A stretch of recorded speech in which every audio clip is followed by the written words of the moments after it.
کیا آپ کے پاس اس کلام کا کوئی حصہ ہے جو اللہ تعالیٰ کی طرف سے نازل ہوا؟ حضرت جعفر رضی اللہ تعالیٰ نے فرمایا ہاں ہے۔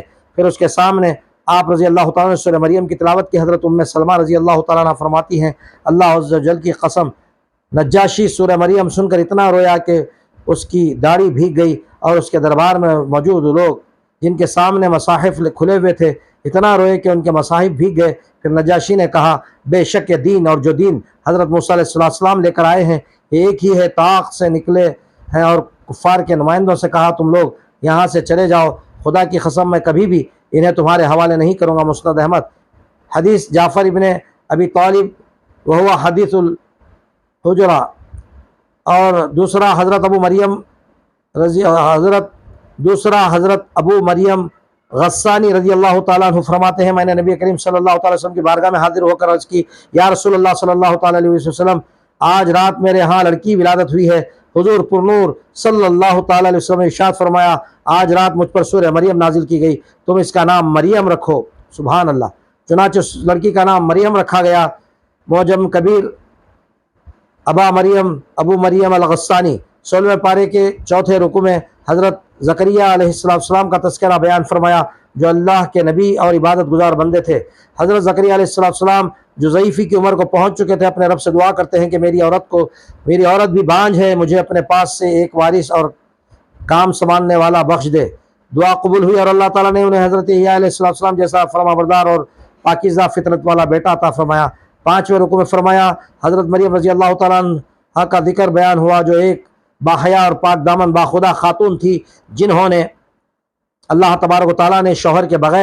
جنہیں اللہ تعالیٰ نے بغیر شوہر کے معجزاتی طور پر حضرت عیسیٰ علیہ السلام جیسا جلیل القدر نبی فرزند عطا فرمایا۔ لوگوں نے حضرت مریم رضی اللہ تعالیٰ عنہ پر تعجب کیا تو گود سے بچے نے جواب دیا میں اللہ کا بندہ ہوں، مجھے کتاب دی گئی ہے اور نبی بنایا گیا ہے اور خیر و برکت لایا ہوں، مجھے حکم دیا گیا ہے نماز اور زکوٰۃ کا اور اپنی ماں کی فرما برداری اور خدمت گزاری کا، اور اللہ کا مجھ پر سلام ہے جس دن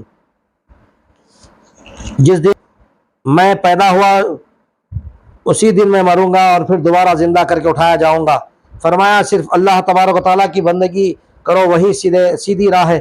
قرآن آج تم کو متنبع کرتا ہے کہ اس کی ہدایت کی پیروی کرو ورنہ قیامت کو پچھتاؤ گے۔ 6ویں رکوع میں فرمایا کہ حضرت ابراہیم علیہ السلام سچے نبی تھے، انہوں نے عقیدہ توحید کی خاطر اپنے باپ چچا آزر جو بت پرست تھا سے بھی قطع تعلق کر لیا۔ باپ نے سنگساری کی دھمکی دی۔ حضرت ابراہیم علیہ السلام توحید پرستی کے جرم میں گھر، قوم، وطن عراق چھوڑ کر ملک شام کے علاقے کنعان میں چلے گئے، جہاں اللہ نے انہیں حضرت اسحاق علیہ السلام اور حضرت یعقوب علیہ السلام جیسی اولاد عطا فرمائی اور دونوں کو نبی بنایا۔ 7ویں رکوع میں فرمایا پھر حضرت موسیٰ علیہ السلام کا ذکر کیا کہ وہ میرے چنے ہوئے نبی اور پیغمبر تھے جن کو کوہ طور کی دائیں جانب بلا کر راز کی باتیں بتلائیں اور ان کو مدد کے لیے ان کے بھائی حضرت ہارون علیہ السلام کو نبی بنا کر ساتھ کر دیا۔ فرمایا حضرت اسماعیل علیہ السلام وعدے کے سچے نبی تھے اور گھر والوں کو نماز اور زکوٰۃ کا حکم دیتے تھے۔ پھر حضرت ادریس علیہ السلام کا ذکر آیا اور سچے نبی تھے۔ فرمایا کہ لوگ ہیں جنہیں نبی بنایا اور جن پر خاص انعام کیا، جب انہیں ہماری آیات پڑھ کر سنائی جاتی ہیں تو ان کے دل پر گہرا اثر ہوتا ہے کہ آنکھوں سے بے اختیار آنسو جاری ہو جاتے ہیں اور ہمارے سامنے سجدے میں گر پڑتے ہیں۔ السجدہ 5ویں سجدے تلاوت۔ قرآن مجید میں جو 14 سجدے تلاوت ہیں اور سورہ مریم کی آیت نمبر 58 میں 5واں سجدے تلاوت ہے جس کی تلاوت کے بعد سجدہ کرنا واجب ہے۔ فرمایا پھر وہ آئے جو اپنی خواہشات کی پیروی میں نماز کھو بیٹھے، قیامت کا انکار کیا، شرک کے مرتکب ہوئے، پھر جس نے توبہ کی اور نیک عمل کیے وہ بہشت میں جائیں گے۔ فرمایا کہ جنت کے وارث پرہیزگار ہیں، پس تو اسی کی بندگی کرو اور بندگی پر قائم رہو۔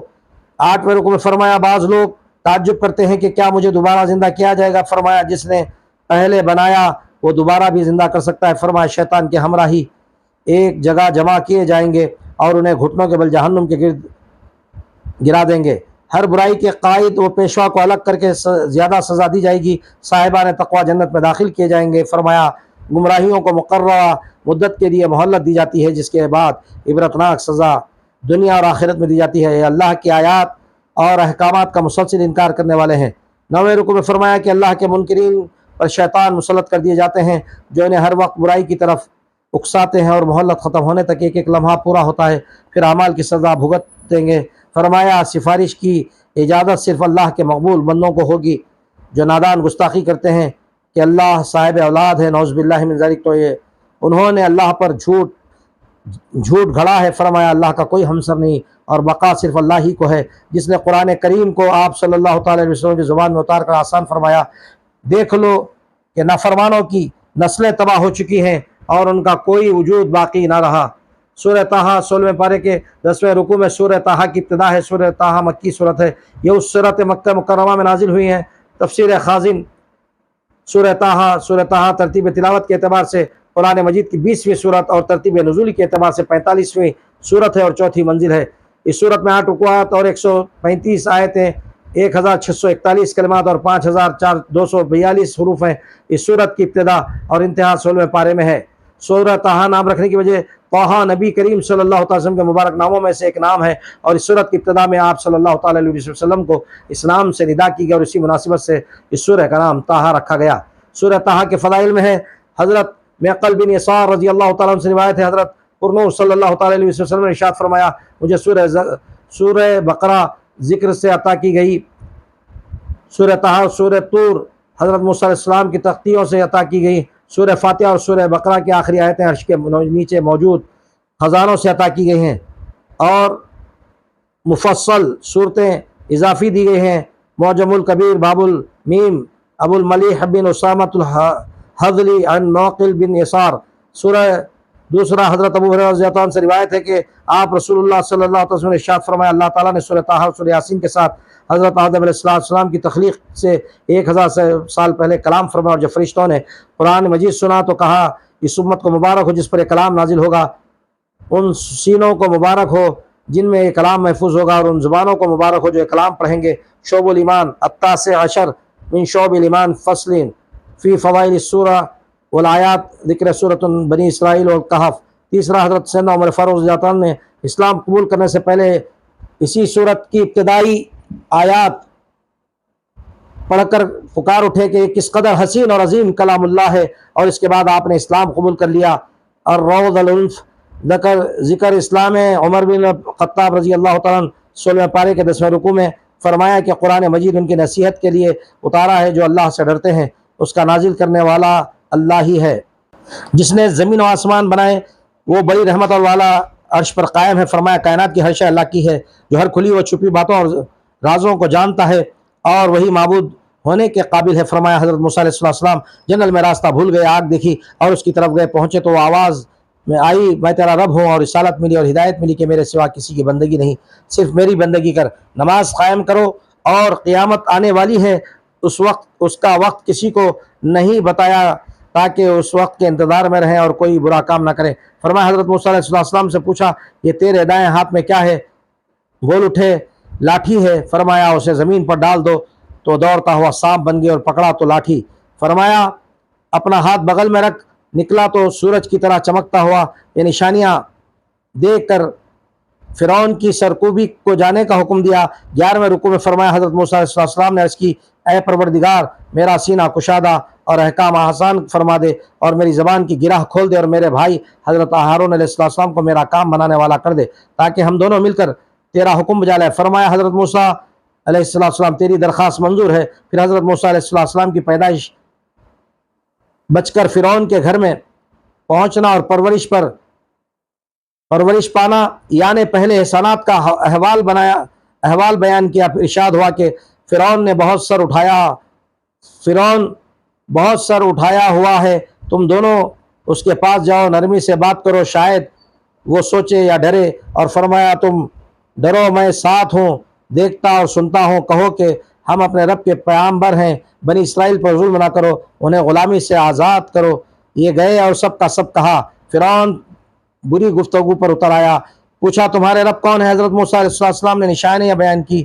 12ویں رکوع میں ہے، فرعون نے جادوگروں کو مقابلے کے لیے بلایا، انہوں نے زمین پر رسیاں پھینکی، وہ سانپ بن گئی۔ حضرت موسیٰ علیہ السلام نے عصا پھینکا جو سانپ بن کر ان سب سانپوں کو کھا گیا۔ حضرت موسیٰ علیہ السلام کی باتیں سن کر جادوگر اللہ پر ایمان لے آئے اور سجدے میں گر گئے۔ فرعون کی دھمکیوں کے باوجود عقیدہ توحید پر قائم رہے اور شرک سے بیزار۔ فرمایا گناہگاروں اور نافرمانوں کے لیے دوزخ اور صاحبان ایمان کے لیے جنت دائمی ٹھکانہ ہے۔ 13واں رکوع میں فرمایا کہ ہم نے حضرت موسیٰ علیہ السلام کو حکم دیا کہ وہ میرے بندوں کے ساتھ رات یہاں سے نکل جائے، راہ میں بحر قلزم آئے تو پانی پر عصا مارے، وہاں راہ بنائے تو اس سے چل کر آگے بڑھے۔ فرعون نے پیچھا کیا، وہ بھی بحر قلزم کے خشک راہ میں داخل ہوا۔ فرعون اور اس کا لشکر درمیان میں تھا کہ حضرت موسیٰ علیہ السلام پار پہنچ گئے تو پانی مل گیا، اور یوں فرعون لشکر سمیت سمندر میں ڈوب کر تباہ ہو گیا۔ آج تک اس کی نعش ممی کی شکل میں ساری دنیا کے لیے عبرت ہے۔ اے بنی اسرائیل، یاد کرو کہ تم کو تمہارے دشمن سے چھڑایا، تمہیں صاف ستھری روزی من و سلوہ عطا کی، مگر تم نافرمان بنے، اور میرا غضب نازل ہوا۔ اور فرمایا حضرت موسیٰ علیہ السلام کو کوہ طور پر چلا کرنے گئے، اور قوم کی نگرانی کے لیے اپنے بھائی حضرت ہارون علیہ السلام کو چھوڑ کر گئے۔ بعد میں قوم نے سونے کا بچڑا بنا کر پوجنا شروع کر دیا، جسے سامری نے بنایا۔ اللہ نے وحی کے ذریعے حضرت موسیٰ علیہ السلام کو مطلع کیا کہ قوم شرک پرستی میں مبتلا ہو گئی ہے، واپس لوٹے، قوم کو اللہ کے احسانات بتائے، اور کہا کہ وہ مشرکوں کی باتوں میں آ کر شرک میں مبتلا نہ ہو۔ 14ویں رکوع میں ہے، حضرت ہارون علیہ السلام نے بھی قوم کو سمجھایا کہ حقیقی پروردگار صرف تمہارا رب ہے، تم کیوں بہک گئے ہو؟ لیکن وہ نہ مانے۔ سامری سے پوچھا تو اس نے کہا کہ میں نے ایک مٹھی مٹی کو فرشتے کے پاؤں کی راہ لی، پھینک دی، اور قوم سے کہا کہ معبود تو صرف اللہ ہی ہے۔ 15ویں رکوع میں فرمایا اللہ پہاڑوں کو اڑا دے گا اور زمین کو صاف میدان میں بدل دے گا۔ اس دن رحمان کے ڈر سے سب کی آوازیں پست ہوں گی، اور کسی کی سفارش کام نہ آئے گی مگر جسے اللہ نے اجازت دی۔ اس دن سب اس کے آگے جھکے ہوں گے، ایمان والوں کو کوئی خوف نہ ہوگا۔ فرمایا کہ ہم نے قرآن عربی زبان میں نازل کیا اور اس میں باتیں پھیر پھیر کر سنائی تاکہ ہدایت پائے۔ اللہ ہی عالی مرتبت و بادشاہ حقیقی ہے، بس اسی کے آگے دعا مانگو کہ میرے علم دین میں فراوانی اور زیادتی عطا فرمائے۔ 16ویں رکوع میں فرمایا حضرت آدم علیہ السلام کو سجدہ کرنے کا حکم اور ابلیس کا انکار۔ پھر حضرت آدم علیہ السلام کو ایک کام سے منع کیا گیا، لیکن وہ ابلیس کے بہکاوے میں آئے اور بھول کے نتیجے میں جنت چھوڑنا پڑا۔ فرمایا جس نے ہماری یاد سے منہ موڑا، ہم قیامت میں اسے اندھا اٹھائیں گے، کیونکہ اس نے دنیا میں حق و صداقت دیکھنے اور قدرت کی نشانیوں کا مشاہدہ کرنے اور کلام الہی میں غور و فکر کرنے سے ہمیشہ چشم پوشی کی۔ 17ویں رکوع میں فرمایا پیغمبر، اگر تمہارے پروردگار سے یہ قانون مقرر نہ ہوتا کہ انکار و بد عملی کے نتائج ایک وقت معینہ پر ظہور میں آئیں گے تو منکرین حق کو کب کا عذاب ہو چکا ہوتا۔ پس آپ صلی اللہ تعالی علیہ وسلم صبر کریں اور صبح شام اور رات کو اللہ کی بندگی میں مصروف رہیں، اپنے افراد خاندان کو باقاعدگی کے ساتھ پابند صوم و صلات کریں، اور بہانہ بازوں کو آگاہ کر دیں کہ ہم انجام کے منتظر رہو، بہت جلد جان لو گے کہ کون صراط مستقیم پر تھا اور کون مراد پا گیا۔